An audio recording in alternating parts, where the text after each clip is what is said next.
हरे कृष्णा।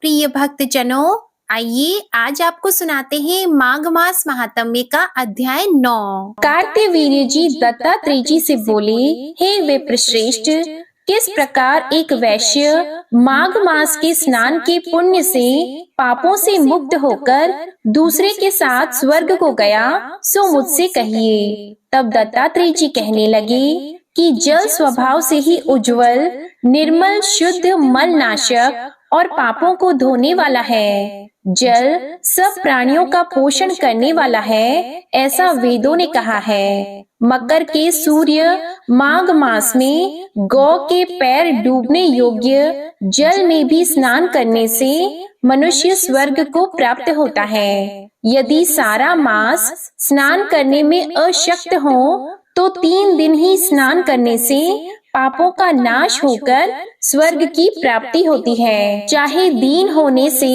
थोड़ा ही दान करें, वह भी धनी और दीर्घ आयु होता है। 5 दिन स्नान करने से चंद्रमा के समान शोभायमान होता है। इसलिए अपना शुभ चाहने वालों को माघ मास में बाहर स्नान करना चाहिए। अब माघ मास में स्नान करने वालों के नियम कहता हूँ। अधिक भोजन का उपयोग नहीं करना चाहिए, भूमि पर सोना चाहिए, भगवान की त्रिकाल पूजा करनी चाहिए, ईंधन, वस्त्र, कंबल, जूता, कुमकुम, घी, तेल, कपास, रुई, वस्त्र तथा अन्न का दान करना चाहिए। दूसरे की अग्नि न तपे, ब्राह्मण दान न लें और मास के अंत में ब्राह्मणों को भोजन कराएं और उसको दक्षिणा दें तथा एकादशी के नियम से माघ मास का स्नान का उद्यापन करें। भगवान से प्रार्थना करें कि हे देव, इस स्नान का मुझको यथोक्त फल दीजिए। मौन रहकर इस मंत्र का उच्चारण करें, फिर भगवान का स्मरण करें। जो मनुष्य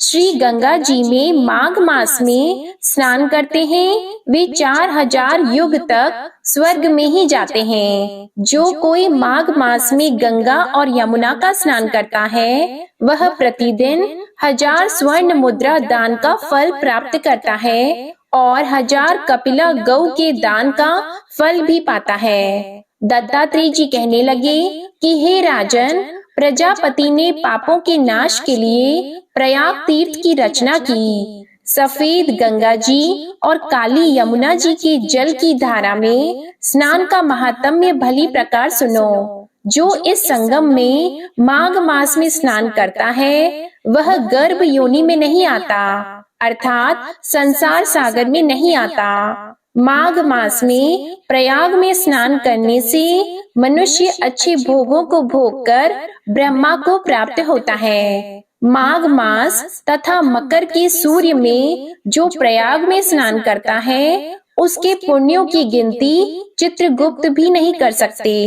100 वर्ष तक निराहार रहकर जो पुण्य प्राप्त होता है, वही फल माघ मास में 3 प्रयाग में स्नान करने से होता है। जो फल 100 वर्ष तक योगाभ्यास करने से मिलता है, जैसे सांप पुरानी केचुली को छोड़कर नया रूप ग्रहण कर लेता है, वैसे ही माघ मास में स्नान करने से मनुष्य पापों को छोड़कर स्वर्ग को प्राप्त होता है। हे राजन, जिसको अमृत कहा है, वह यह त्रिवेणी ही है। ब्रह्मा, शिव, रुद्र, आदित्य, गंधर्व, लोकपाल, यक्ष, ब्रह्माणी, पार्वती, लक्ष्मी, शची, नैनादिति, अदिति, संपूर्ण देव पत्नियां, मेनका, उर्वशी, पितर, मनुष्यगण, कलयुग में गुप्त और सतयुग में प्रत्यक्ष सब देवता माघ मास में स्नान करने के लिए आते हैं। इन दिनों माघ मास में प्रयाग में स्नान करने से जो फल मिलता है, वह ईश्वर ही कह सकता है, मनुष्य में कहने की शक्ति नहीं है। हजारों अश्वमेध यज्ञ करने से भी यह फल प्राप्त नहीं होता।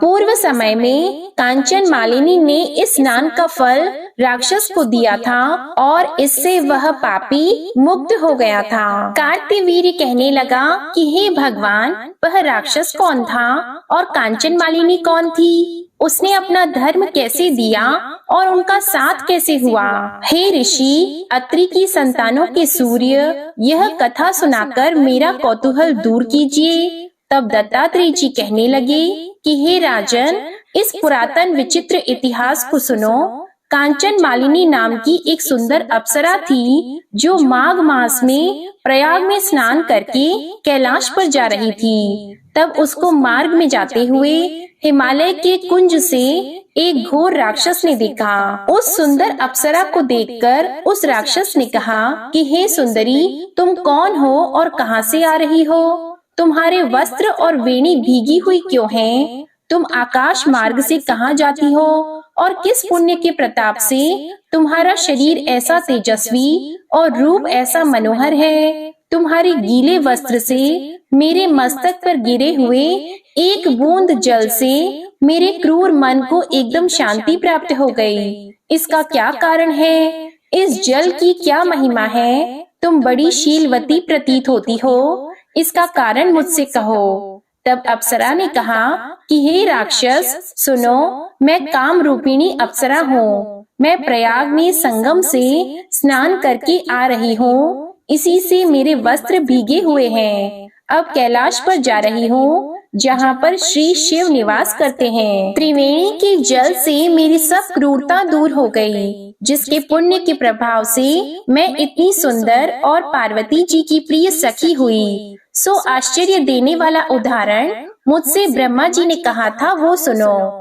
मैं कलिंग देश के राजा की वैश्या थी। रूप, लावण्य और सुंदरता में अपूर्व थी। कई कामी पुरुष आपस में स्पर्धा ही से मृत्यु को प्राप्त हो गए। इस तरह उस नगर में बड़ी सुंदरता से यौवन व्यतीत हुआ और मैं वृद्धावस्था को प्राप्त हो गई। तब मेरे मन में विचार उत्पन्न हुआ कि मैंने अपनी सारी आयु पापों में ही व्यतीत कर दी। धर्म का कोई कार्य, दान, तप, यज्ञ आदि नहीं किया। शिव या दुर्गा जी की आराधना नहीं की, न कभी भगवान विष्णु का पूजन किया। इस प्रकार अशांत मन से मैंने एक ब्राह्मण की शरण ली जो वेदों का ज्ञाता और ब्रह्मनिष्ठ था। मैंने उनसे पूछा कि मेरा निस्तार किस प्रकार हो सकता है। हे महाराज, साधु सज्जन अच्छे और बुरे सभी पर दया करते हैं, इसलिए मुझ दीन पर भी कृपा करके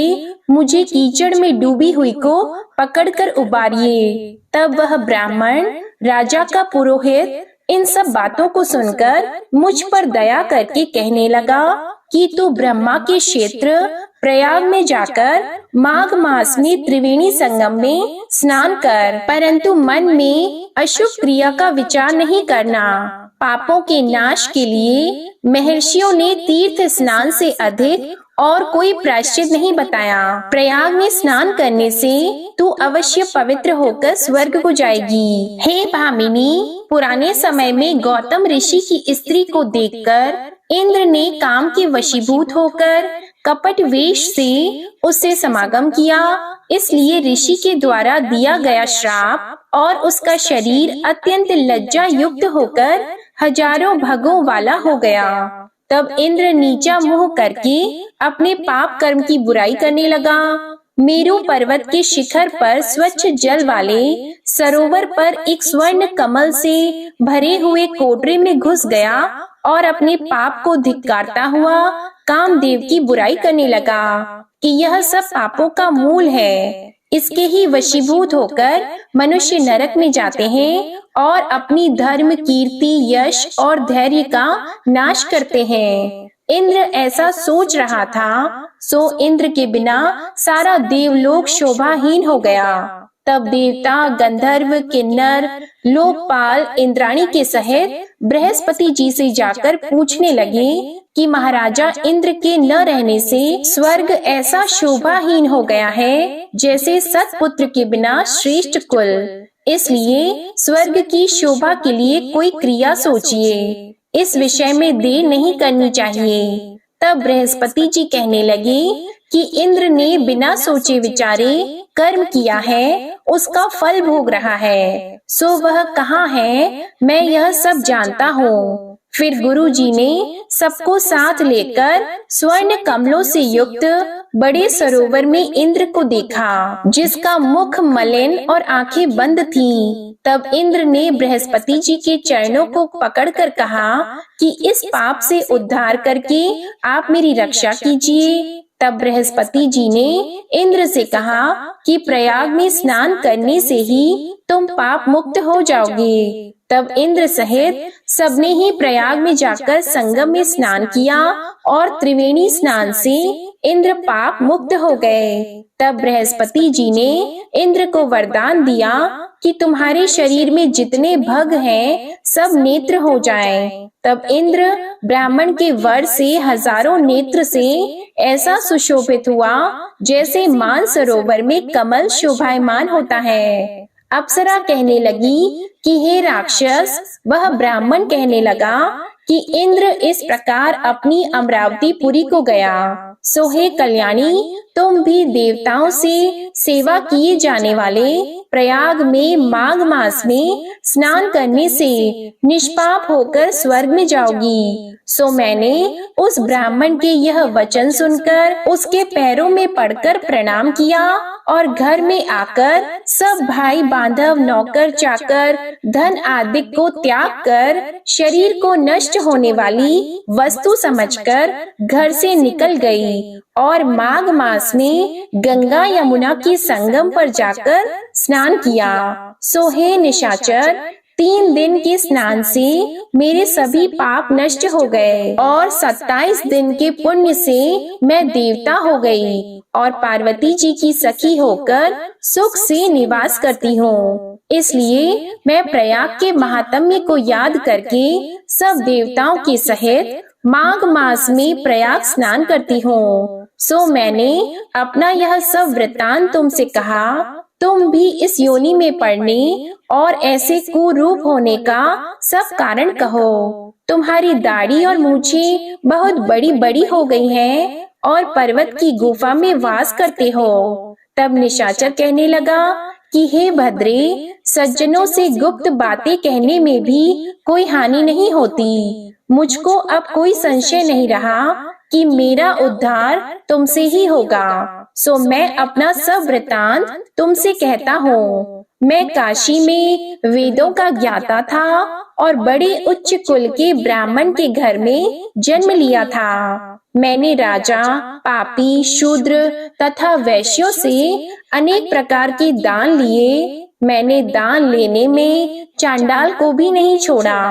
उस जन्म में मैंने कोई भी धर्म नहीं किया, वहीं पर मृत्यु को प्राप्त हो गया। तीर्थ स्थान पर मरने के कारण नरक में नहीं गया। पहले 2 बार गिद्ध योनि में, 3 बार व्याघ्र योनि में, 2 बार सर्प योनि में, 1 बार उल्लू की योनि में और अब 10वीं बार राक्षस हुआ हूँ और 75,000 वर्ष से इसी योनि में हूँ। इस स्थान को 3 योजन तक मैंने जंतुहीन कर दिया है। बिना अपराध के बहुत से प्राणियों को मैंने नष्ट किया। इस कारण मेरा मन अत्यंत दुखी है। तुम्हारे दर्शन से मन में कुछ शांति अवश्य आई है, क्योंकि सज्जनों का संग तुरंत ही सुखदायी होता है। मैंने अपने दुख के सब कारण आपसे कहे और सज्जन लोग सदैव दूसरों के दुखों से दुखी होते हैं। अब यह बताओ कि इस दुख रूप समुद्र को कैसे पार कर सकता हूँ। तब दत्तात्रेय जी कहने लगे।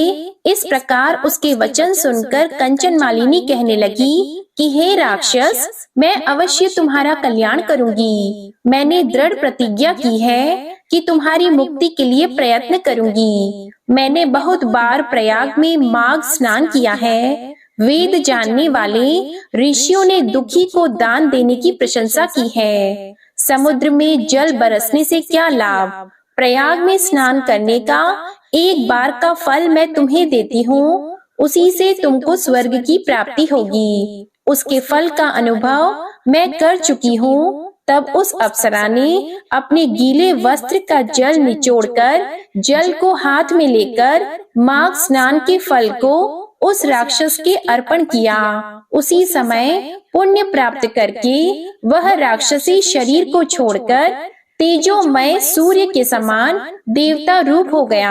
आकाश में विमान पर चढ़कर अपनी कांति से चारों दिशाओं को प्रकाशित करता हुआ कंचन मालिनी की प्रशंसा करता हुआ वह शोभायमान हुआ और कहने लगा कि ईश्वर ही जानता है तुमने कितना उपकार मुझ पर किया है। अब भी कृपया मुझे भिक्षा दो जिससे मैं कभी पाप न करूं। अब मैं तुम्हारी आज्ञा पाकर स्वर्ग में जाऊंगा।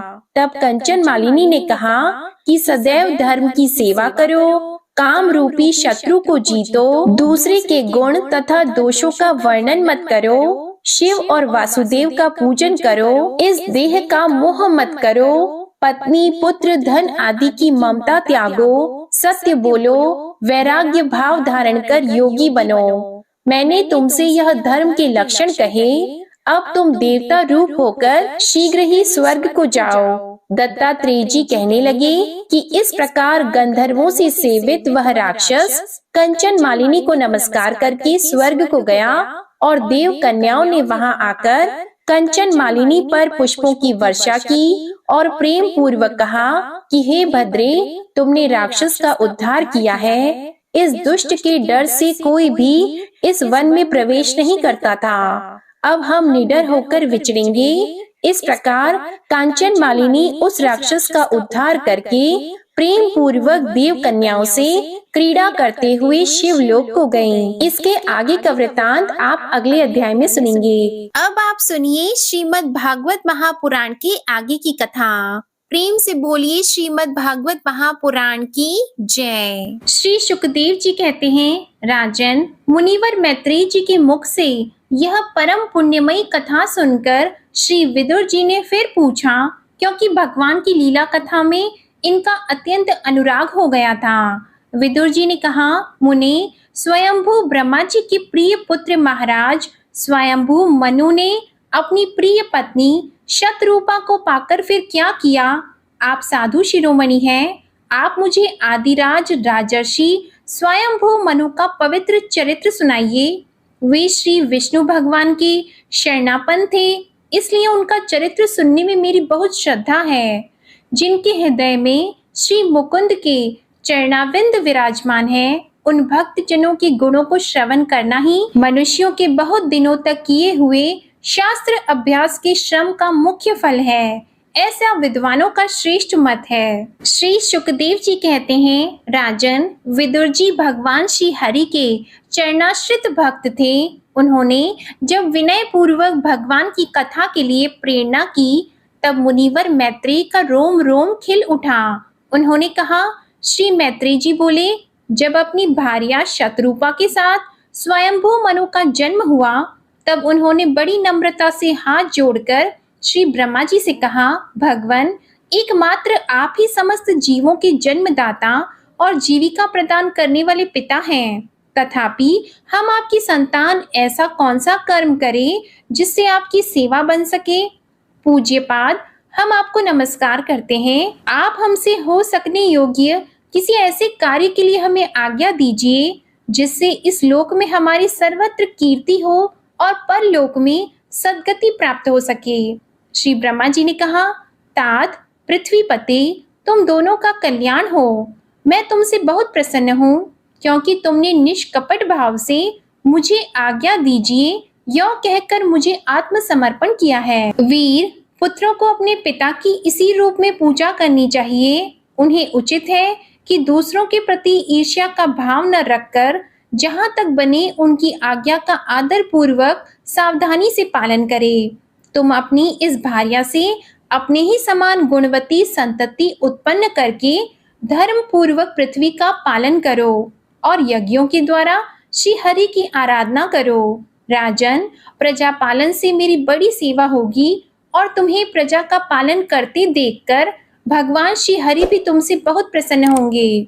जिन पर यज्ञ मूर्ति जनार्दन भगवान प्रसन्न नहीं होते, उनका सारा श्रम व्यर्थ ही होता है, क्योंकि वे तो एक प्रकार से अपने आत्मा का ही अनादर करते हैं। मनु जी ने कहा, पाप का नाश करने वाले पिताजी, मैं आपकी आज्ञा का पालन अवश्य करूंगा, किंतु आप इस जगत में मेरे और मेरी भावी प्रजा के रहने के लिए स्थान बताइए। देव, सब जीवों का निवास स्थान पृथ्वी इस समय प्रलय के जल में डूबी हुई है। आप इस देवी के उद्धार का प्रयत्न कीजिए। श्री मैत्रेय जी ने कहा, पृथ्वी को इस प्रकार अथाह जल में डूबी देखकर ब्रह्मा जी बहुत देर तक मन में यह सोचते रहे कि इसे कैसे निकालूं। जिस समय मैं लोक रचना में लगा हुआ था, उस समय पृथ्वी जल में डूब जाने से रसातल को चली गई। हम लोग सृष्टि कार्य में नियुक्त हैं, अतः इसके लिए हमें क्या करना चाहिए? अब तो जिनके संकल्प मात्र से मेरा जन्म हुआ है, वे सर्वशक्तिमान श्री हरि ही मेरा यह काम पूरा करें। निष्पाप विदुर जी, ब्रह्मा जी इस प्रकार विचार कर ही रहे थे कि उनके नासा छिद्र से अकस्मात अंगूठे के बराबर आकार का एक वराह शिशु निकला। भारत, बड़े आश्चर्य की बात तो यही हुई कि आकाश में खड़ा हुआ वह वराह शिशु ब्रह्मा जी के देखते ही देखते बड़ा होकर क्षण भर में हाथी के बराबर हो गया। उस विशाल वराह मूर्ति को देखकर मरीचि आदि मुनिजन, सनकादि और स्वयंभू मनु के सहित श्री ब्रह्मा जी तरह तरह के विचार करने लगे। अहो, सूकर के रूप में आज यह कौन दिव्य प्राणी यहाँ प्रकट हुआ है? कैसा आश्चर्य है! यह अभी अभी मेरी नाक से निकला था। पहले तो ये अंगूठे के पोरुए के बराबर दिखाई देता था, किंतु एक ही क्षण में बड़ी भारी शिला के समान हो गया। अवश्य ही यज्ञ मूर्ति भगवान हम लोगों के मन को मोहित कर रहे हैं। ब्रह्मा जी और उनके पुत्र इस प्रकार सोच ही रहे थे कि भगवान यज्ञ पुरुष पर्वत आकार होकर गरजने लगे। सर्वशक्तिमान श्री हरि ने अपनी गर्जना से दिशाओं को प्रतिध्वनित करके ब्रह्मा और श्रेष्ठ ब्राह्मणों को हर्ष से भर दिया। अपना खेद दूर करने वाली महामाया वराह भगवान की घुरघुराहट को सुनकर वे जनलोक, तपलोक और सत्यलोक निवासी मुनिगण तीनों वेदों के परम पवित्र मंत्रों से उनकी स्तुति करने लगे। भगवान के स्वरूप का वेदों में विस्तार से वर्णन किया गया है, अतः उन मुनीश्वरों ने जो स्तुति की उसे वेद रूप मानकर भगवान बड़े प्रसन्न हुए और एक बार फिर गरज कर देवताओं के हित के लिए गजराज की सी लीला करते हुए जल में घुस गए। पहले वे सूकर रूप भगवान पूंछ उठाकर बड़े वेग से आकाश में उछले और अपनी गर्दन के बालों को फटकार कर खुरों के आघात से बादलों को छितराने लगे। उनका शरीर बड़ा कठोर था, त्वचा पर कड़े कड़े बाल थे, दाढ़ी सफेद थी और नेत्रों से तेज निकल रहा था। उस समय उनकी बड़ी शोभा हो रही थी। भगवान स्वयं यज्ञ पुरुष हैं, तथापि सूकर रूप धारण करने के कारण अपने नाक से सूंघ सूंघ कर पृथ्वी का पता लगा रहे थे। उनकी दाढ़ें बड़ी कठोर थीं। इस प्रकार यद्यपि वे बड़े क्रूर जान पड़ते थे, तथापि अपनी स्तुति करने वाले मरीचि आदि मुनियों की ओर बड़ी सौम्य दृष्टि से निहारते हुए उन्होंने जल में प्रवेश किया। जिस समय उनका वज्रमय पर्वत के समान कठोर कलेवर जल में गिरा, तब उसके वेग से मानो समुद्र का पेट फट गया और उसमें बादलों की गड़गड़ाहट के समान बड़ा भीषण शब्द हुआ।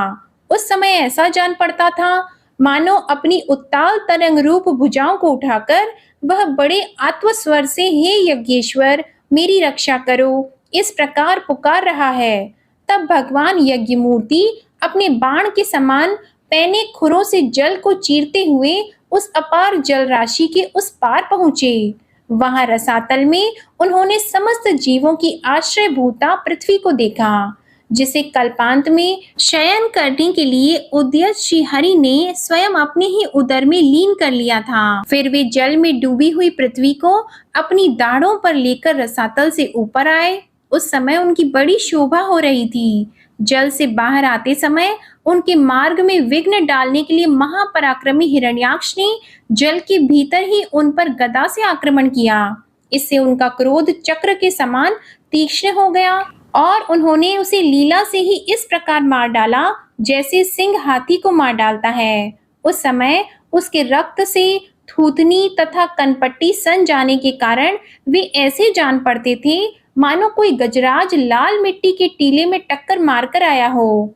तात जैसे गजराज अपने दांतों पर कमल पुष्प धारण कर ले, उसी प्रकार अपने सफेद दांतों की नोक पर पृथ्वी को धारण कर जल से बाहर निकले हुए तमाल के समान नील वर्ण वराह भगवान को देखकर ब्रह्मा मरीचि आदि को निश्चय हो गया कि ये भगवान ही हैं। तब वे हाथ जोड़कर वेद वाक्यों से उनकी स्तुति करने लगे। ऋषियों ने कहा, भगवान अजित, आपकी जय हो, जय हो। यज्ञपते, आप अपने वेदत्रयी रूप विग्रह को फटकार रहे हैं, आपको नमस्कार है। आपके रोमकूपों में संपूर्ण यज्ञ लीन है। आपने पृथ्वी का उद्धार करने के लिए ही यह सूकर रूप धारण किया है। आपको नमस्कार है। दुराचारियों को आपके इस शरीर का दर्शन होना अत्यंत कठिन है, क्योंकि यह यज्ञ रूप है। इसकी त्वचा में गायत्री आदि छंद, रोमावली में कुश, नेत्रों में घृत तथा चारों चरणों में होता, अधर्व्यू, उद्गाता और ब्रह्मा, इन चारों ऋत्विजों के कर्म हैं। ईश, आपकी थूथनी अर्थात मुख के अग्रभाग में श्रुक है, नासिका छिद्रों में स्रुवा है, उदर में इड़ा अर्थात यज्ञ भक्षण पात्र है, कानों में चमस है, मुख में प्राशस्त्र ब्रह्म भाग पात्र है और कंठ छिद्र में ग्रह अर्थात सोम पात्र है। श्री मैत्रेय जी कहते हैं, विदुर जी, उन ब्रह्मवादी मुनियों की इस प्रकार स्तुति करने पर सबकी रक्षा करने वाले वराह भगवान ने अपने खुरों से जल को स्तंभित कर उस पर पृथ्वी को स्थापित कर दिया। इस प्रकार रसातल से लीला पूर्वक लाई हुई पृथ्वी को जल पर रखकर वे विश्व वक्सेन प्रजापति भगवान श्री हरि अंतर ध्यान हो गए। विदुर जी, भगवान के लीलामय चरित्र अत्यंत कीर्तनीय हैं और उनमें लगी हुई बुद्धि सब प्रकार के पाप तापों को दूर कर देती है। जो पुरुष उनकी इस मंगलमय मंजुल कथा को भक्ति भाव से सुनता या सुनाता है, उसके प्रति भक्त वत्सल भगवान अंत स्थल से बहुत शीघ्र प्रसन्न होते हैं। भगवान तो सभी कामनाओं को पूर्ण करने में समर्थ हैं। उनके प्रसन्न होने पर संसार में क्या दुर्लभ है, किंतु उन तुच्छ कामनाओं की आवश्यकता ही क्या है। जो लोग उनका अनन्य भाव से भजन करते हैं, उन्हें तो वे अंतर्यामी परमात्मा स्वयं अपना परम पद ही दे देते हैं। अरे, संसार में पशुओं को छोड़कर अपने पुरुषार्थ का सार जानने वाला ऐसा कौन पुरुष होगा जो आवागमन से छुड़ा देने वाली भगवान की प्राचीन कथाओं में से किसी भी अमृतमय कथा का अपने कर्णपुटों से एक बार पान करके फिर उनकी ओर से मन हटा लेगा। श्री सुखदेव जी कहते हैं, राजन, प्रयोजनवश सूकर बने श्री हरि की कथा को मैत्रेय जी के मुख से सुनकर भी भक्ति व्रतधारी विदुर जी को पूर्ण तृप्ति नहीं हुई। तब उन्होंने हाथ जोड़कर फिर पूछा। विदुर जी ने कहा, मुनिवर, हमने यह बात आपके मुख से अभी सुनी है कि आदि दैत्य हिरण्याक्ष को भगवान यज्ञ मूर्ति ने ही मारा था। ब्रह्मा जिस समय भगवान लीला से ही अपनी दाढ़ों पर रखकर पृथ्वी को जल में से निकाल रहे थे, उस समय उनसे दैत्यराज हिरण्याक्ष की मुठभेड़ किस कारण हुई। तब श्री मैत्रेय जी ने कहा, विदुर जी, तुम्हारा प्रश्न बड़ा ही सुंदर है, क्योंकि तुम श्री हरि की अवतार कथा के विषय में ही पूछ रहे हो, जो मनुष्यों के मृत्यु पाश का छेदन करने वाली है। देखो, उत्तानपाद का पुत्र ध्रुव बालकपन में श्री नारद जी की सुनाई हुई हरि कथा के प्रभाव से ही मृत्यु के सिर पर पैर रखकर भगवान के परम पद पर आरूढ़ हो गया था। पूर्व काल में एक बार इसी वराह भगवान और हिरण्याक्ष के युद्ध के विषय में देवताओं के प्रश्न करने पर देव श्री ब्रह्मा जी ने उन्हें यह इतिहास सुनाया था और उसी के परंपरा से मैंने सुना है। विदुर जी, एक बार दक्ष की पुत्री दीति ने पुत्र प्राप्ति की इच्छा से कामातुर होकर सायकाल के समय ही अपने पति मरीचि नंदन कश्यप जी से प्रार्थना की। उस समय कश्यप जी खीर की आहुतियों द्वारा अग्नि जिह्व भगवान यज्ञपति की आराधना करके सूर्यास्त का समय जानकर अग्निशाला में ध्यानस्थ होकर बैठे थे। दीति ने कहा, विद्वन, मतवाला हाथी जैसे केले के वृक्ष को मसल डालता है, उसी प्रकार यह प्रसिद्ध धनुर्धर कामदेव मुझ अबला पर जोर जताकर आपके लिए मुझे बेचैन कर रहा है। अपनी पुत्रवती सौतों की सुख समृद्धि को देखकर मैं ईर्ष्या की आग से जली जाती हूँ। अतः आप मुझ पर कृपा कीजिए, आपका कल्याण हो। जिनके गर्भ से आप जैसा पति पुत्र रूप से उत्पन्न होता है, वे ही स्त्रियां अपने पतियों से सम्मानित समझी जाती हैं। उनका सुयश संसार में सर्वत्र फैल जाता है। हमारे पिता प्रजापति दक्ष का अपनी पुत्रियों पर बड़ा स्नेह था। एक बार उन्होंने हम सबको अलग-अलग बुलाकर पूछा कि तुम किसे अपना पति बनाना चाहती हो? वे अपनी संतान की सब प्रकार की चिंता रखते थे। अतः हमारा भाव जानकर उन्होंने उनमें से हम 13 पुत्रियों को, जो आपके गुण स्वभाव के अनुरूप थी, आपके साथ ब्याह दी। अतः मंगल मूर्ति कमल नयन, आप मेरी इच्छा पूर्ण कीजिए, क्योंकि हे महत्तम, आप जैसे महापुरुषों के पास दीन जनों का आना निष्फल नहीं होता। विदुर जी, दीति कामदेव के वेग से अत्यंत बेचैन और बेबस हो रही थी। उसने इसी प्रकार बहुत सी बातें बनाते हुए दीन होकर कश्यप जी से प्रार्थना की। तब उन्होंने उसे सुमधुर वाणी से समझाते हुए कहा, भीरू, तुम्हारी इच्छा के अनुसार मैं अभी अभी तुम्हारा प्रिय अवश्य करूंगा। भला जिसके द्वारा अर्थ, धर्म और काम तीनों की सिद्धि होती है, अपनी ऐसी पत्नी की कामना कौन पूर्ण नहीं करेगा। मैत्रेय जी कहते हैं, पति के इस प्रकार समझाने पर भी कामातुर दीति ने वैश्या के समान निर्लज होकर ब्रह्मर्षि कश्यप जी का वस्त्र पकड़ लिया। तब कश्यप जी ने उस निंदित कर्म में अपनी भार्या का बहुत आग्रह देखकर देव को नमस्कार किया और एकांत में उसके साथ समागम किया। फिर जल में स्नान करके, प्राण और वाणी का संयम करके, विशुद्ध ज्योतिर्मय सनातन ब्रह्मा का ध्यान करते हुए उसी का जप करने लगे। विदुर जी, दीति को भी उस निंदित कर्म के कारण बड़ी लज्जा आई और वह ब्रह्मर्षि के पास जाकर सिर नीचा करके इस प्रकार कहने लगी। दीति बोली, ब्राह्मण, भगवान रुद्र भूतों के स्वामी हैं। मैंने उनका अपराध किया है, किंतु वे भूत श्रेष्ठ मेरे इस गर्भ को नष्ट न करें। मैं उग्र एवं रुद्र रूप महादेव को नमस्कार करती हूँ। वे सत्पुरुषों के लिए कल्याणकारी एवं दंड देने के भाव से रहित हैं, किंतु दुष्टों के लिए क्रोध मूर्ति दंड पाणी हैं। हम स्त्रियों पर तो व्याध भी दया करते हैं, फिर वे सतीपति तो मेरे बहनोई और परम कृपालु हैं, अतः वे मुझ पर प्रसन्न हों। श्री मैत्रेय जी ने कहा, विदुर जी, प्रजापति कश्यप ने सायकालीन संध्या वंदना आदि कर्म से निवृत्त होने पर देखा कि दीति थर थर कांपती हुई अपनी संतान की लौकिक और परलौकिक उन्नति के लिए प्रार्थना कर रही है। तब उन्होंने उससे कहा, कश्यप जी ने कहा, तुम्हारा चित्त काम वासना से मलिन था, वह समय भी ठीक नहीं था और तुमने मेरी बात भी नहीं मानी तथा देवताओं की भी अवहेलना की। हे दीति, तुम्हारी कोख से 2 बड़े ही अमंगलमय और अधम पुत्र उत्पन्न होंगे। वे बार बार संपूर्ण लोक और लोकपालों को अपने अत्याचारों से रुलाएंगे। जब उनके हाथ से बहुत से निरपराध और दीन प्राणी मारे जाने लगेंगे, स्त्रियों पर अत्याचार होने लगेंगे और महात्माओं को क्षुब्ध किया जाने लगेगा, उस समय संपूर्ण लोकों की रक्षा करने वाले श्री जगदीश्वर कुपित होकर अवतार लेंगे और इंद्र जैसे पर्वतों का दमन करता है उसी प्रकार उनका वध करेंगे। दीति ने कहा, प्रभु, यही मैं भी चाहती हूँ कि यदि मेरे पुत्रों का वध हो तो वह साक्षात भगवान चक्रपाणि के हाथ से ही हो, कुपित ब्राह्मणों के शाप आदि से न हो। जो जीव ब्राह्मणों के शाप से दग्ध अथवा प्राणियों को भय देने वाला होता है, वह किसी भी योनि में जाए, उस पर नारकी जीव भी दया नहीं करते। कश्यप जी ने कहा, देवी, तुमने अपने किए पर शोक और पश्चाताप प्रकट किया है। तुम्हें शीघ्र ही उचित अनुचित का विचार भी हो गया तथा भगवान विष्णु, शिव और मेरे प्रति भी तुम्हारा बहुत आदर जान पड़ता है।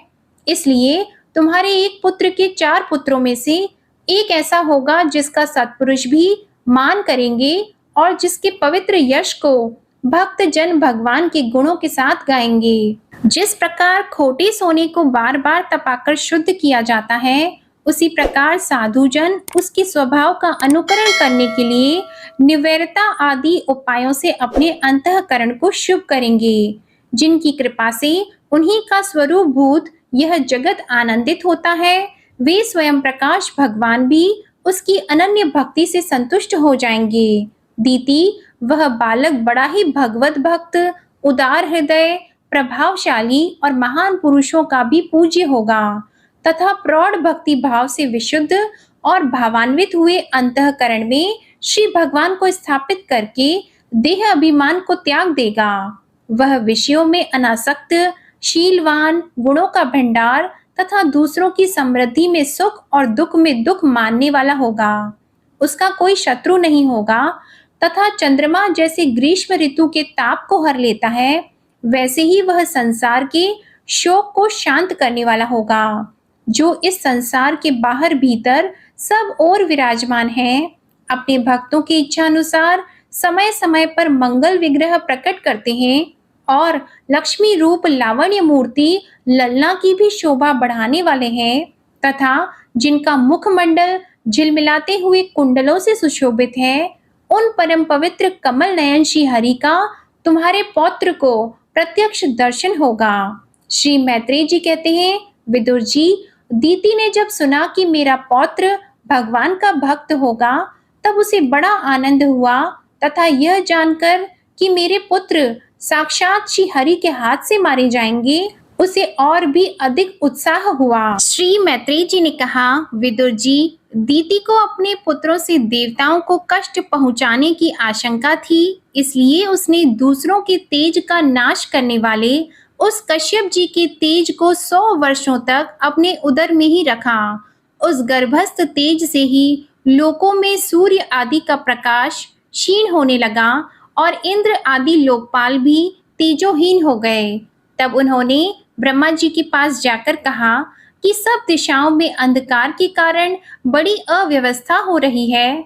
तब देवताओं ने कहा, भगवान, काल आपकी ज्ञान शक्ति को कुंठित नहीं कर सकता, इसलिए आपसे कोई बात छिपी नहीं है। आप इस अंधकार के विषय में भी जानते ही होंगे। हम तो इससे बड़े ही भयभीत हो रहे हैं। देवादिदेव, आप जगत के रचयिता और समस्त लोकपालों के मुकुटमणि हैं। आप छोटे बड़े सभी जीवों का भाव जानते हैं। देव, आप विज्ञान बल संपन्न हैं। आपने माया से ही यह चतुर्मुख रूप और रजोगुण स्वीकार किया है। आपकी उत्पत्ति के वास्तविक कारण को कोई नहीं जान सकता। हम आपको नमस्कार करते हैं। आप में संपूर्ण भुवन स्थित हैं। कार्य कारण रूप सारा प्रपंच आपका शरीर है, किंतु वास्तव में आप इससे परे हैं। जो समस्त जीवों के उत्पत्ति स्थान आपका अनन्य भाव से ध्यान करते हैं, उन सिद्ध योगियों का किसी प्रकार भी ह्रास नहीं हो सकता, क्योंकि वे आपकी कृपा कटाक्ष से कृतकृत्य हो जाते हैं तथा प्राण, इंद्रिय और मन को जीत लेने के कारण उनका योग भी परिपक्व हो जाता है। भूमन, इस अंधकार के कारण दिन रात का विभाग अस्पष्ट हो जाने से लोगों के सारे कर्म लुप्त होते जा रहे हैं, जिससे वे दुखी हो रहे हैं। उनका कल्याण कीजिए और हम शरणागतों की ओर अपनी अपार दया दृष्टि से निहारिए। देव, आग जिस प्रकार ईंधन में पड़कर बढ़ती रहती है, उसी प्रकार कश्यप जी के वीर्य से स्थापित हुआ यह दीति का गर्भ सारी दिशाओं को अंधकारमय करता हुआ क्रमशः बढ़ रहा है। श्री मैत्रेय जी कहते हैं, महाबाहो, देवताओं की प्रार्थना सुनकर भगवान ब्रह्मा जी हंसे और उन्हें अपनी मधुर वाणी से आनंदित करते हुए कहने लगे। ब्रह्मा जी ने कहा, देवताओं, तुम्हारे पूर्वज मेरे मानस पुत्र सनकादि लोगों की आसक्ति त्याग कर समस्त लोकों में आकाश मार्ग से विचरा करते थे। एक बार वे भगवान विष्णु के शुद्ध सत्वमय सब लोगों के शिरोभाग में स्थित वैकुंठ धाम में जा पहुंचे। वहां सभी लोग विष्णु रूप होकर रहते हैं और वह प्राप्त भी उन्हीं को होता है जो अन्य सब प्रकार की कामनाएं छोड़कर केवल भगवत चरण शरण की प्राप्ति के लिए ही अपने धर्म द्वारा उनकी आराधना करते हैं। उस लोक में नैश्रेयस नाम का एक वन है, जो मूर्तिमान कैवल्य सा ही जान पड़ता है। वह सब प्रकार की कामनाओं को पूर्ण करने वाले वृक्षों से सुशोभित है, जो स्वयं हर समय 6 ऋतुओं की शोभा से संपन्न रहते हैं। वहां विमानचारी गंधर्व गण अपनी प्रियाओं के सहित अपने प्रभु की पवित्र लीलाओं का गान करते रहते हैं, जो लोगों की संपूर्ण पाप राशि को भस्म कर देने वाली है। श्री हरि तुलसी से अपनी श्री विग्रह को सजाते हैं और तुलसी की गंध का ही अधिक आदर करते हैं। वह लोग वैदुर्य, मरकतमणि अर्थात पन्ने और सुवर्ण के विमानों से भरा हुआ है। ये सब किसी कर्म फल से नहीं, बल्कि एकमात्र श्री हरि के पाद पद्यों की वंदना करने से ही प्राप्त होते हैं। उन विमानों पर चढ़े हुए कृष्ण प्राण भगवत भक्तों के चितों में बड़े बड़े नितंबों वाली सुमुखी सुंदरियां भी अपनी मंद मुस्कान एवं मनोहर हास परिहास से काम विकार नहीं उत्पन्न कर सकती। परम सौंदर्यशालिनी लक्ष्मी जी, जिनकी कृपा प्राप्त करने के लिए देवगण भी यत्नशील रहते हैं, श्री हरि के भवन में चंचलता रूप दोष को त्याग कर रहती हैं। जिस समय अपने चरण कमलों के नुपुरों की झनकार करती हुई वे अपनी लीला कमल घुमाती हैं, उस समय उस कनक भवन की स्फटिकमय दीवारों में उनका प्रतिबिंब पड़ने से ऐसा जान पड़ता है मानो वे उन्हें बुहार रही हों। प्यारे देवताओं, जिस समय दासियों को साथ लिए वे अपने क्रीड़ावन में तुलसी दल के द्वारा भगवान का पूजन करती हैं, तब वहां के निर्मल जल से भरे हुए सरोवरों में, जिनमें मूंगे के घाट बने हुए हैं, अपना सुंदर अलकावली और उन्नत नासिका से सुशोभित मुखारविंद देखकर ये भगवान का है यो जानकर उसे बड़ा ही सौभाग्यशाली समझती हैं। जो लोग भगवान की पाप हारिणी लीला कथाओं को छोड़कर बुद्धि को नष्ट करने वाली अर्थ काम संबंधिनी अन्य निंदित कथाएं सुनते हैं, वे उस वैकुंठ लोक में नहीं जा सकते। हाय, जब वे अभागी लोग इन सारहीन बातों को सुनते हैं, तब वे उनके पुण्यों को नष्ट करके उन्हें आश्रयहीन घोर नरकों में डाल देती हैं। आहा, इस मनुष्य योनि की बड़ी महिमा है, हम देवता लोग भी इसकी चाह करते हैं। इसी में तत्व ज्ञान और धर्म की भी प्राप्ति हो सकती है। इसे पाकर भी जो लोग भगवान की आराधना नहीं करते, वे वास्तव में उनकी सर्वत्र फैली हुई माया से ही मोहित हैं। जिस समय सनकादि मुनि विश्व गुरु श्री हरि के निवास स्थान संपूर्ण लोकों के वंदनीय और श्रेष्ठ देवताओं के विचित्र विमानों से विभूषित उस परम दिव्य और अद्भुत वैकुंठ धाम में अपने योग बल से पहुंची, तब उन्हें बड़ा ही आनंद हुआ। भगवत दर्शन की लालसा से अन्य दर्शनीय सामग्री की उपेक्षा करते हुए वैकुंठ धाम की 6 डौड़ियां पार करके जब वे 7वीं पर पहुंचे, तब वहां उन्हें हाथ में गदा लिए 2 समान आयु वाले देव श्रेष्ठ दिखाई दिए, जो बाजूबंद, कुंडल और किरीट आदि अनेकों अमूल्य आभूषणों से अलंकृत थे। उनकी 4 श्याममालाएं भुजाओं के बीच में मतवाले मधुकरों से गुंजायमान वनमाला सुशोभित थी तथा बाकी भौहें, फड़कते हुए नासिका रंध्र और अरुण नयनों के कारण उनके चेहरे पर कुछ शोभ के से चिन्ह दिखाई दे रहे थे।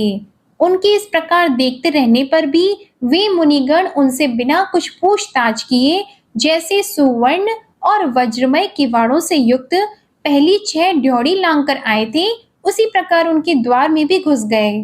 उनकी दृष्टि तो सर्वत्र समान थी और वे निशंक होकर सर्वत्र बिना किसी रोक टोक के विचरते थे।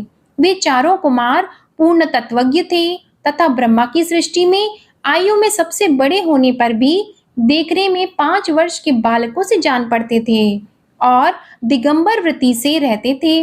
उन्हें इस प्रकार निसंकोच रूप से भीतर जाते देखकर उन द्वारपालों ने भगवान के शील स्वभाव के विपरीत सनकादि के तेज की हंसी उड़ाते हुए उन्हें बैत अड़ाकर रोक दिया, यद्यपि वे ऐसे दुर्व्यवहार के योग्य नहीं थे। जब उन द्वारपालों ने वैकुंठवासी देवताओं के सामने पूजा के सर्वश्रेष्ठ पात्र उन कुमारों को इस प्रकार रोका, तब अपने प्रियतम प्रभु के दर्शनों में विघ्न पड़ने के कारण उनके नेत्र सहसा कुछ कुछ क्रोध से लाल हो उठे और वे इस प्रकार कहने लगे। मुनियों ने कहा, अरे द्वारपालों, जो लोग भगवान की महती सेवा के प्रभाव से इस लोक को प्राप्त होकर यहाँ निवास करते हैं, वे तो भगवान के समान ही समदर्शी होते हैं। तुम दोनों भी उन्हीं में से हो, किंतु तुम्हारे स्वभाव में यह विषमता क्यों है? भगवान तो परम शांत स्वभाव है, उनका किसी से विरोध भी नहीं है। फिर यहाँ ऐसा कौन है जिस पर शंका की जा सके? तुम स्वयं कपटी हो, इसी से अपने ही समान दूसरों पर शंका करते हो। भगवान के उदर में यह सारा ब्रह्मांड स्थित है, इसलिए यहाँ रहने वाले ज्ञानी जन सर्व आत्मा श्री हरि से अपना कोई भेद नहीं देखते, बल्कि महाकाश में घटाकाश की भांति उनमें अपना अंतर्भाव देखते हैं। तुम तो देव रूपधारी हो, फिर भी तुम्हें ऐसा क्या दिखाई देता है जिससे तुमने भगवान के साथ कुछ भेदभाव के कारण होने वाले भय की कल्पना कर ली? तुम हो तो इन भगवान वैकुंठनाथ के पार्षद, किंतु तुम्हारी बुद्धि बहुत मंद है। अतएव तुम्हारा कल्याण करने के लिए हम तुम्हारे अपराध के योग्य दंड का विचार करते हैं। तुम अपनी भेद बुद्धि के दोष से इस वैकुंठ लोक से निकलकर उन पापमय योनियों में जाओ जहां काम, क्रोध, लोभ, प्राणियों के ये 3 शत्रु निवास करते हैं। सनकादि के ये कठोर वचन सुनकर और ब्राह्मणों के शाप को किसी भी प्रकार के शस्त्र समूह से निवारण होने योग्य न जानकर श्री हरि के वे दोनों पार्षद अत्यंत दीन भाव से उनके चरण पकड़कर पृथ्वी पर लौट गए। वे जानते थे कि उनके स्वामी श्री हरि भी ब्राह्मणों से बहुत डरते हैं। फिर उन्होंने अत्यंत आतुर होकर कहा, भगवान, हम अवश्य अपराधी हैं, अतः आपने हमें जो दंड दिया है वह उचित ही है और वह हमें मिलना ही चाहिए। हमने भगवान का अभिप्राय न समझकर उनकी आज्ञा का उल्लंघन किया है। इससे हमें जो पाप लगा है वह आपके दिए हुए दंड से सर्वथा धुल जाएगा। किंतु हमारी इस दुर्दशा का विचार करके यदि करुणावश आपको थोड़ा सा भी अनुताप हो तो ऐसी कृपा कीजिए कि जिससे उन अधम अधम योनियों में जाने पर भी हमें भगवत स्मृति को नष्ट करने वाला मोह न प्राप्त हो। इधर जब साधु जनों के हृदय धन भगवान कमलनाथ को मालूम हुआ कि मेरे द्वारपालों ने सनकादि साधुओं का अनादर किया है, तब वे लक्ष्मी जी के सहित अपने उन्हीं श्री चरणों से चलकर वहां पहुंचे, जिन्हें परमहंस मुनिजन भी ढूंढते रहते हैं, सहज में पाते नहीं। सनकादि ने देखा कि उनकी समाधि के विषय श्री वैकुंठनाथ स्वयं उनके नेत्र गोचर होकर पधारे हैं। उनके साथ साथ पार्षदगण छत्र चामर आदि लिए चल रहे हैं तथा प्रभु के दोनों ओर राजहंस के पंखों के समान 2 श्वेत चमर डुलाए जा रहे हैं। उनकी शीतल वायु से उनके श्वेत छत्र में लगी हुई मोतियों की झालर हिलती हुई ऐसी शोभा दे रही है मानो चंद्रमा की किरणों से अमृत की बूंदें झर रही हों। प्रभु समस्त सद्गुणों के आश्रय हैं।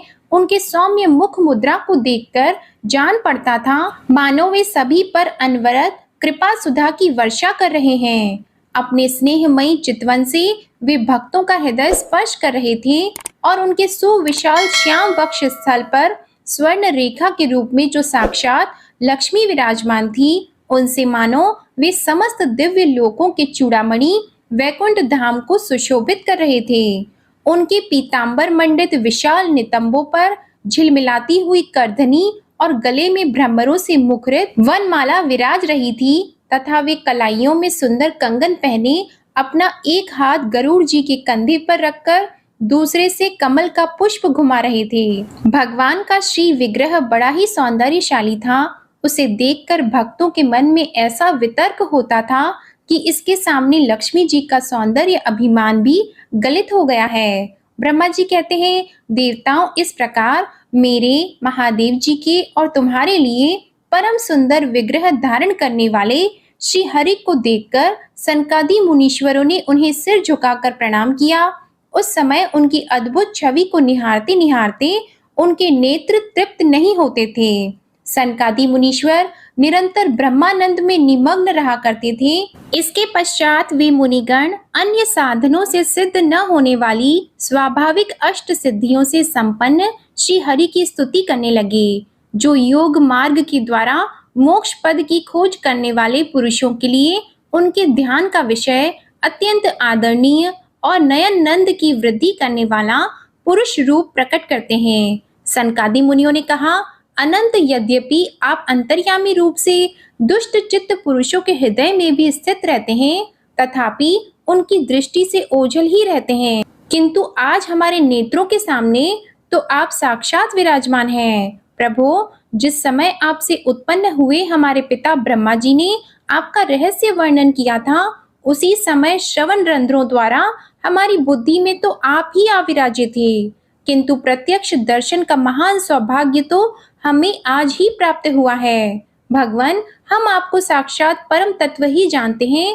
इस समय आप अपने विशुद्ध सत्वमय विग्रह से अपने इन भक्तों को आनंदित कर रहे हैं। आपकी इस सगुण साकार मूर्ति को राग और अहंकार से मुक्त मुनिजन आपकी कृपा दृष्टि से प्राप्त हुए सुदृढ़ भक्ति योग के द्वारा अपने हृदय में उपलब्ध करते हैं। प्रभु, आपका सुयश अत्यंत कीर्तनीय और सांसारिक दुखों की निवृत्ति करने वाला है। आपके चरणों की शरण में रहने वाले जो महाभाग आपकी कथाओं के रसिक हैं, वे आपके आत्यंतिक प्रसाद मोक्ष पद को भी कुछ अधिक नहीं गिनते। फिर जिन्हें आपकी जरा सी टेढ़ी भौं ही भयभीत कर देती है, उन इंद्रपद आदि अन्य भोगों के विषय में तो कहना ही क्या है। भगवान, यदि हमारा चित्त भौरे की तरह आपके चरण कमलों में ही रमण करता रहे, हमारी वाणी तुलसी के समान आपके चरण संबंध से ही सुशोभित हो और हमारे कान आपकी सुयश सुधा से परिपूर्ण रहें, तो अपने पापों के कारण भले ही हमारा जन्म नरक आदि योनियों में हो जाए, इसकी हमें कोई चिंता नहीं है। विपुल कीर्ति प्रभु, आपने हमारे सामने जो यह मनोहर रूप प्रकट किया है, उससे हमारे नेत्रों को बड़ा ही सुख मिला है। विषयासक्त अजितेंद्रिय पुरुषों के लिए इसका दृष्टिगोचर होना अत्यंत कठिन है। आप साक्षात भगवान हैं और इस प्रकार स्पष्टतया हमारे नेत्रों के सामने प्रकट हुए हैं। हम आपको प्रणाम करते हैं। श्री ब्रह्मा जी ने कहा, देवगण, जब योग निष्ठ सनकादि मुनियों ने इस प्रकार स्तुति की, तब वैकुंठ निवास श्री हरि ने उनकी प्रशंसा करते हुए यह कहा। श्री भगवान ने कहा, मुनिगण, ये जय विजय मेरे पार्षद हैं। इन्होंने मेरी कुछ भी परवाह न करके आपका बहुत बड़ा अपराध किया है। आप लोग भी मेरे अनुगत भक्त हैं, अतः इस प्रकार मेरी ही अवज्ञा करने के कारण आपने इन्हें जो दंड दिया है, वह मुझे भी अभिमत है। ब्राह्मण मेरे परम आराध्य हैं। मेरे अनुचरों के द्वारा आप लोगों का जो तिरस्कार हुआ है, उसे मैं अपना ही किया हुआ मानता हूँ। इसलिए मैं आप लोगों से प्रसन्नता की भिक्षा मांगता हूँ। सेवकों के अपराध करने पर संसार उनके स्वामी का ही नाम लेता है। वह अपयश उसकी कीर्ति को इस प्रकार दूषित कर देता है, जैसे त्वचा को चर्म रोग। मेरी निर्मल सुयश सुधा में गोता लगाने से चांडाल पर्यंत सारा जगत तुरंत पवित्र हो जाता है। इसलिए मैं वैकुंठ कहलाता हूँ, किंतु यह पवित्र कीर्ति मुझे आप लोगों से ही प्राप्त हुई है। इसलिए जो कोई आपके विरुद्ध आचरण करेगा, वह मेरी भुजा ही क्यों न हो, मैं उसे तुरंत काट डालूंगा। आप लोगों की सेवा करने से ही मेरी चरण रज को ऐसी पवित्रता प्राप्त हुई है कि वह सारे पापों को तत्काल नष्ट कर देती है। और मुझे ऐसा सुंदर स्वभाव मिला है कि मेरे उदासीन रहने पर भी लक्ष्मी जी मुझे एक क्षण के लिए भी नहीं छोड़ती। यद्यपि इन्हीं के लेश मात्र कृपा कटाक्ष के लिए अन्य ब्रह्मादि देवता नाना प्रकार के नियमों एवं व्रतों का पालन करते हैं, जो अपने संपूर्ण कर्म फल मुझे अर्पण करके सदा संतुष्ट रहते हैं। वे निष्काम ब्राह्मण ग्रास ग्रास पर तृप्त होते हुए घी से तरह तरह के पकवानों का जब भोजन करते हैं, तब उनके मुख से मैं जैसा तृप्त होता हूँ, वैसा यज्ञ में अग्नि रूप मुख से यजमान की दी हुई आहुतियों को ग्रहण करके नहीं होता। योग माया का अखंड और असीम ऐश्वर्य मेरे अधीन है, तथा मेरी चरणोदक रूपिणी गंगा जी चंद्रमा को मस्तक पर धारण करने वाले भगवान शंकर के सहित समस्त लोगों को पवित्र करती है। ऐसा परम पवित्र एवं परमेश्वर होकर भी मैं जिनकी पवित्र चरण रज को अपने मुकुट पर धारण करता हूँ, उन ब्राह्मणों के कर्म को कौन नहीं सहन करेगा। ब्राह्मण, दूध देने वाली गौएं और अनाथ प्राणी ये मेरे ही शरीर हैं। पापों के द्वारा विवेक दृष्टि नष्ट हो जाने के कारण जो लोग इन्हें मुझसे भिन्न समझते हैं, उन्हें मेरे द्वारा नियुक्त यमराज के गृध जैसे दूत, जो सर्प के समान क्रोधी हैं, अत्यंत क्रोधित होकर अपनी चोंचों से नोचते हैं। ब्राह्मण तिरस्कार पूर्वक कटु भाषण भी करे, तो भी जो उसमें मेरी भावना करके प्रसन्न चित्त से तथा अमृत भरी मुस्कान से युक्त मुख कमल से उसका आदर करते हैं, तथा जैसे रूठे हुए पिता को पुत्र और आप लोगों को मैं मनाता हूँ, उसी प्रकार जो प्रेमपूर्ण वचनों से प्रार्थना करते हुए उन्हें शांत करते हैं, वे मुझे अपने वश में कर लेते हैं। मेरे इन सेवकों ने मेरा अभिप्राय न समझकर ही आप लोगों का अपमान किया है, इसलिए मेरे अनुरोध से आप केवल इतनी कृपा कीजिए कि इनका यह निर्वासन काल शीघ्र ही समाप्त हो जाए। ये अपने अपराध के अनुरूप अधम गति को भोगकर शीघ्र ही मेरे पास लौट आएं। श्री ब्रह्मा जी कहते हैं, देवताओं सनकादि मुनि क्रोध रूप सर्प से डसे हुए थे, तो भी उनका चित्त अंतःकरण को प्रकाशित करने वाली भगवान की मंत्रमयी सुमधुर वाणी सुनते सुनते तृप्त नहीं हुआ। भगवान की उक्ति बड़ी ही मनोहर और थोड़े अक्षरों वाली थी, किंतु वह इतनी अर्थपूर्ण, सारयुक्त, दुर्विज्ञेय और गंभीर थी कि बहुत ध्यान देकर सुनने और विचार करने पर भी वे यह न जान सके कि भगवान क्या करना चाहते हैं। भगवान की इस अद्भुत उदारता को देखकर वे बहुत आनंदित हुए और उनका अंग अंग पुलकित हो गया। फिर योग माया के प्रभाव से अपने परम ऐश्वर्य का प्रभाव प्रकट करने वाले प्रभु से वे हाथ जोड़कर कहने लगे। मुनियों ने कहा, स्वप्रकाश भगवान, आप सर्वेश्वर होकर भी जो यह कह रहे हैं कि यह आपने मुझ पर बड़ा अनुग्रह किया, सो इससे आपका क्या अभिप्राय है, यह हम नहीं जान सके हैं। प्रभु, आप ब्राह्मणों के परम हितकारी हैं, इससे लोक शिक्षा के लिए आप भले ही ऐसा माने कि ब्राह्मण मेरे आराध्य देव है। वस्तुतः तो ब्राह्मण तथा देवताओं के भी देवता ब्रह्मादि के भी आप ही आत्मा और आराध्य देव हैं। सनातन धर्म आपसे ही उत्पन्न हुआ है, आपके अवतारों के द्वारा ही समय समय पर उसकी रक्षा होती है तथा निर्विकार स्वरूप आप ही धर्म के परम गुह्य रहस्य हैं। यह शास्त्रों का मत है। आपकी कृपा से निवृत्ति परायण योगी जन सहज में ही मृत्यु रूप संसार सागर से पार हो जाते हैं। फिर भला दूसरा कोई आप पर क्या कृपा कर सकता है।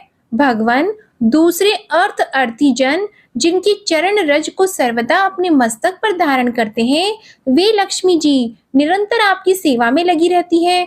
सो ऐसा जान पड़ता है कि भाग्यवान भक्तजन आपके चरणों पर जो नूतन तुलसी की मालाएं अर्पण करते हैं, उन पर गुंजार करते हुए भौरों के समान वे भी आपके पाद पद्यों को ही अपना निवास स्थान बनाना चाहती हैं, किंतु अपने पवित्र चरित्रों से निरंतर सेवा में तत्पर रहने वाली उन लक्ष्मी जी का भी आप विशेष आदर नहीं करते। आप तो अपने भक्तों से ही विशेष प्रेम रखते हैं। आप स्वयं ही संपूर्ण भजनीय गुणों के आश्रय हैं। क्या जहां तहां विचरते हुए ब्राह्मणों के चरणों में लगने से पवित्र हुई मार्ग की धूलि और श्री वत्स का चिन्ह आपको पवित्र कर सकते हैं? क्या इनसे आपकी शोभा बढ़ सकती है? भगवान, आप साक्षात धर्म स्वरूप हैं। आप सत्य आदि तीनों युगों में प्रत्यक्ष रूप से विद्यमान रहते हैं तथा ब्राह्मण और देवताओं के लिए तप, शौच और दया अपने इन 3 चरणों से इस चराचर जगत की रक्षा करते हैं। अब आप अपनी शुद्ध सत्वमयी वरदायिनी मूर्ति से हमारे धर्म विरोधी रजोगुण तमोगुण को दूर कर दीजिए। देव, यह ब्राह्मण कुल आपके द्वारा अवश्य रक्षणीय है। यदि साक्षात धर्म रूप होकर भी आप सुमधुर वाणी और पूजन आदि के द्वारा इस उत्तम कुल की रक्षा न करें, तो आपका निश्चित किया हुआ कल्याण मार्ग ही नष्ट हो जाए, क्योंकि लोग तो श्रेष्ठ पुरुषों के आचरण को ही प्रमाण रूप से ग्रहण करता है। प्रभु, आप सत्वगुण की खान हैं और सभी जीवों का कल्याण करने के लिए उत्सुक हैं। इसी से आप अपनी शक्ति रूप राजा आदि के द्वारा धर्म के शत्रुओं का संहार करते हैं, क्योंकि वेद मार्ग का उच्छेद आपको अभीष्ट नहीं है। आप त्रिलोकीनाथ और जगत प्रतिपालक होकर भी ब्राह्मणों के प्रति इतने नम्र रहते हैं, इससे आपके तेज की कोई हानि नहीं होती। यह तो आपकी लीला मात्र है। सर्वेश्वर, इन द्वारपालों को आप जैसा उचित समझें वैसा दंड दें अथवा पुरस्कार रूप में इनकी वृत्ति बढ़ा दें। हम निष्कपट भाव से सब प्रकार आपसे सहमत हैं, अथवा हमने आपके इन निरपराध अनुचरों को शाप दिया है, इसलिए हम ही को उचित दंड दें। हमें वह भी सहर्ष स्वीकार है। श्री भगवान ने कहा, मुनिगण, आपने इन्हें जो शाप दिया है, सच जानिए वह मेरी ही प्रेरणा से हुआ है।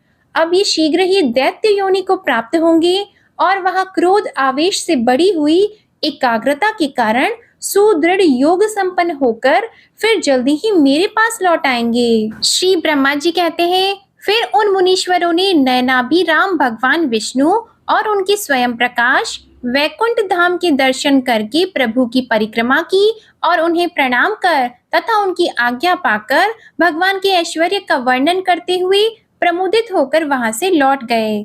फिर भगवान ने अपने अनुचरों से कहा, जाओ, मन में किसी प्रकार का भय मत करो, तुम्हारा कल्याण होगा।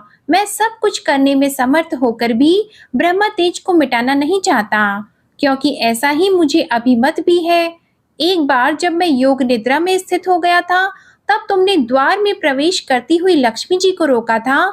उस समय उन्होंने क्रोधित होकर पहले ही तुम्हें यह शाप दिया था।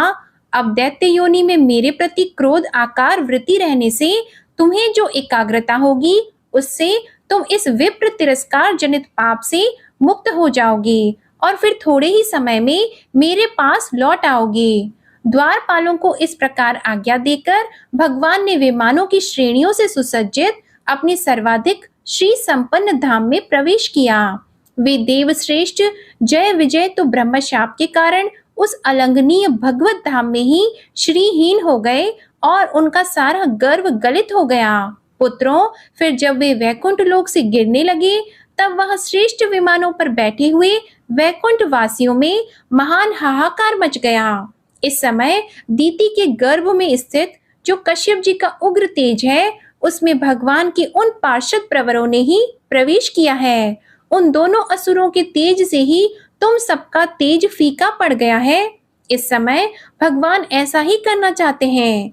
जो आदि पुरुष संसार की उत्पत्ति, स्थिति और लय के कारण है, जिनकी योग माया को बड़े बड़े योगी जन भी बड़ी कठिनता से पार कर पाते हैं, वे सत्व आदि तीनों गुणों के नियंता श्री हरि ही हमारा कल्याण करेंगे। अब इस विषय में हमारे विशेष विचार करने से क्या लाभ हो सकता है? आज की कथा समाप्त होती है। जय श्री कृष्णा। आज की कथा पसंद आई हो तो वीडियो को लाइक कीजिएगा, शेयर कीजिएगा, कमेंट में श्री राधे कृष्ण भगवान की जय लिखिएगा और चैनल भी सब्सक्राइब कीजिएगा।